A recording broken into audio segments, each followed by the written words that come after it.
તમારું નામ જણાવો. કેતનભાઈ તાળા, રાજકોટ વોર્ડ નંબર 11 ના પ્રમુખ. આજે અમે થાળી વગાડીને વિરોધ કરીએ છીએ. જ્યારે આ રાજદીપ સોસાયટીની અંદર 5 વર્ષથી કોઈ સુવિધા આપવામાં આવી નથી ભારતીય જનતા પાર્ટી દ્વારા, કે વાલીખેરે બધા કહે છે કે અમે આમ કરશું. કાલે મોદી સાહેબ આવ્યા હતા ત્યારે બધી મોટી મોટી વાતો કરી ગયા, પણ આવવાના હતા એની પહેલા મેન રોડો બધા ચોખ્ખા અને સફાઈ કરી. અત્યારે આ સોસાયટીના રોડ 5 વર્ષથી આ રાજદીપ સોસાયટીની અંદર કોઈ કોર્પોરેટર દ્વારા સુવિધા આપવામાં આવેલ નથી.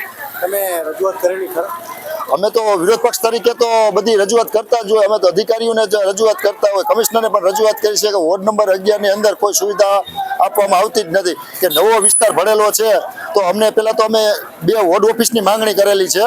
તો કીધું 2 વોર્ડ ઓફિસ તમે અમને આપો, કે જ્યારે કોર્પોરેટર દ્વારા કે વિરોધ પક્ષ દ્વારા કે અહીંયા અને રહીશો દ્વારા કે અહીંયા જઈને અને એના પ્રશ્નોનો ઉકેલ કરે, પ્રશ્નોનો કંઈક નિરાકરણ કરે. આજે તમે એકઠા થયેલા છો તો કેટલા ટાઈમ રહેશો તમે એકઠામાં?